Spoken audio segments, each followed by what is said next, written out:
नमस्कार अनि स्वागत छ सम्पूर्ण साथीहरूलाई अर्को एउटा भिडियोको साथमा म उपस्थित भएको छु। बस खुसी साट्नका लागि, बस अरू केही छैन, खुसी साट्नका लागि मात्र।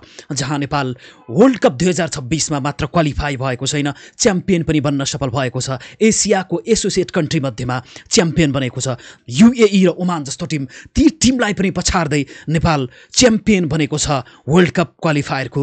र वर्ल्ड कपमा त छनौट नै भएको छ। 3 वटा देश वर्ल्ड कपका लागि छनौट भएका छन्, नेपाल, ओमान र युएई। 2026 वर्ल्ड कप जहाँ इन्डिया र श्रीलङ्कामा हुँदैछ।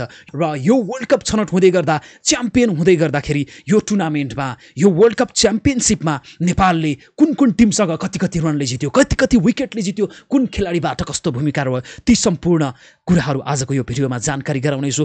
तपाईँ भने यो भिडियोलाई अन्तिमसम्म हेरेर साथ दिनुहोला। भिडियो कस्तो लाग्छ कमेन्ट गर्नुहोला। आगामी दिनमा के कस्तो कन्टेन्ट तपाईँ यो च्यानलबाट हेर्न चाहनुहुन्छ सम्पूर्ण कमेन्टमा अपडेट गराउनुहोला। र हाम्रो च्यानलमा नयाँ हुनुहुन्छ भने प्लिज च्यानललाई सब्सक्राइब गरेर साथ दिनुहोस्। र आउनुहोस् साथीहरू, सुरु गरौँ आजको यो भिडियो। आज अन्तिम खेल रहेको थियो नेपालको सामोआसँग। र आजको अन्तिम खेल नेपालले सामोआलाई 124 रनले जितेसँगै नेपाल च्याम्पियन बन्न सफल भएको हो यो वर्ल्ड कप क्वालिफायरको। र नेपालको आजको खेलको बारेमा कुरा गर्ने हो भने टस हारेको थियो नेपालले, अर्थात् सामोआको टिमले टस जित्न सफल भएको थियो। सामोआले टस जितेसँगै बलिङ रोजेको थियो र ब्याटिङको जिम्मा दिएको थियो नेपाललाई। ब्याटिङ गर्ने क्रममा नेपालले पुरै 20 ओभरको ब्याटिङ गर्दा 4 वटा विकेट मात्र गुमाउँदै नेपालले 211 रन बनाउँदै 212 रनको लक्ष्य दिएको थियो सामोआको टिमलाई। र सो लक्ष्य पछ्याउने क्रममा सामोआको टिमले मात्र 87 रन बनायो, 7 वटा विकेट गुमाउँदै पुरै 20 ओभर ब्याटिङ गर्दा पनि। र हार बिहोर्न पुगेको थियो 124 रनको।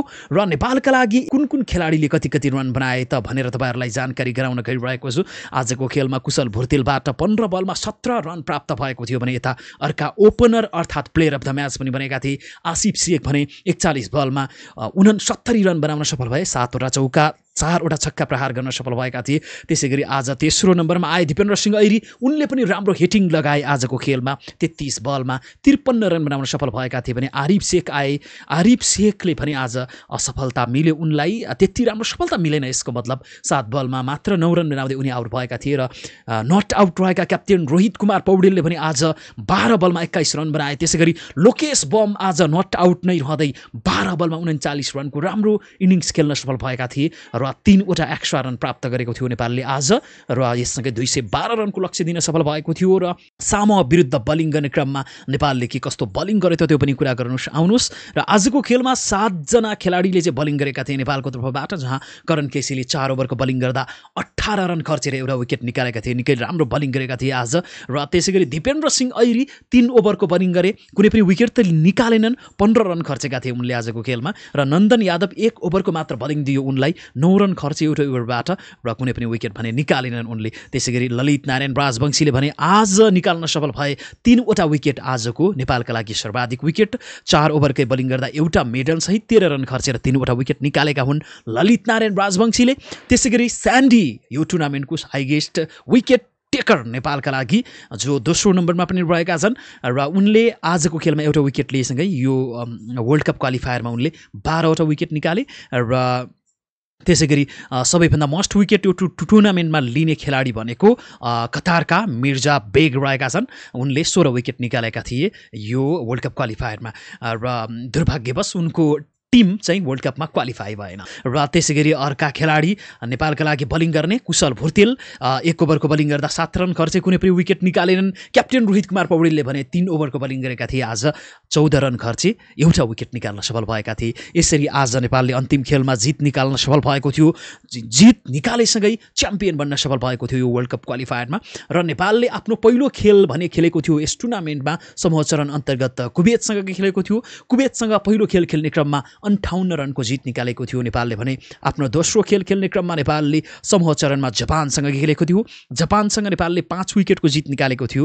र नेपाल पोइन्ट्स टेबलको टपमा रहँदै समूह चरणबाट सुपर 6 मा 2 अङ्क क्यारी गर्दै 2 अङ्क सहित नेपाल समूह चरणबाट सुपर 6 मा प्रवेश गरेको थियो।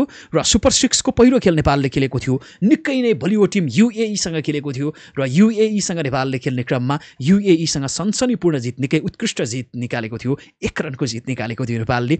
दोस्रो खेल खेलेको थियो सुपर 6 मा नेपालले कतारसँग 5 रनको जित निकाल्यो र तेस्रो खेल खेल्ने क्रममा ओमानसँग खेलेको थियो, घरेलु टिमसँग खेलेको थियो सुपर 6 को तेस्रो खेल र तेस्रो खेल पनि नेपालले सहजै जित निकाल्यो, 38 रनको जित निकालेको थियो र सुपर 6 को अन्तिम तथा टुर्नामेन्टकै अन्तिम खेल खेलेको हो नेपालले आज, जुन 124 रनको जित निकाल्यो सामोआ विरुद्ध र नेपाल च्याम्पियन बन्न सफल भयो वर्ल्ड कप क्वालिफायरको र त्यसै गरी वर्ल्ड कपमा पनि पोइन्ट्स टेबलको टपमा रहँदै क्वालिफाई हुन सफल भएको छ। वर्ल्ड कपमा बधाई दिनुस् नेपाली टिमलाई, हामी सबैजनालाई बधाई छ र विशेष गरेर ती खेलाडी जसले बलिङ, ब्याटिङ र फिल्डिङ मार्फत आफ्नो एकदमै खेल कौशलता देखाउँदै नेपाललाई छनौट गराउन सफल भए। तेस्रो पटक वर्ल्ड कपमा छनौट भएको हो। 2014 मा पहिलो पटक वर्ल्ड कप खेलेको थियो पारस खड्काको कप्तानीमा भने दोस्रो पटक 10 वर्षको अन्तरालपछि नेपालले वेस्ट इन्डिज र युएसएमा भएको वर्ल्ड कपमा छनौट भएको थियो रोहित कुमार पौडेलको कप्तानीमा र फेरि पनि रोहित कुमार पौडेलकै कप्तानीमा नेपालले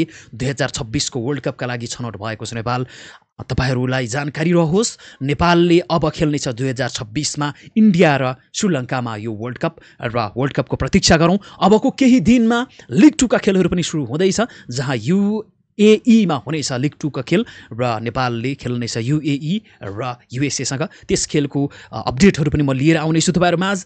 आजको अपडेट तपाईँलाई कस्तो लाग्यो? नेपाललाई बधाई दिनु होला एकचोटि फेरि पनि, र सबैजना खुसी हुनुहुन्छ र विशेष गरेर ओमानमै गएर ती मैदानमै गएर सपोर्ट गर्ने, नेपाली टिमलाई सपोर्ट गर्ने, नेपाली टिमको हौसला बढाउने सम्पूर्ण दर्शकहरूलाई पनि धेरै धेरै धन्यवाद दिन चाहन्छु र त्यसै गरी नेपाली टिममा रहेका स्टाफहरूलाई, हेड कोचलाई, त्यसै गरी असिस्टेन्ट कोच, सम्पूर्ण टिमलाई, नेपाली टिमलाई नै धेरै धेरै धन्यवाद दिन चाहन्छु र बधाई पनि दिँदै आजको भिडियोबाट म सुजन पनि बिदा हुन चाहन्छु।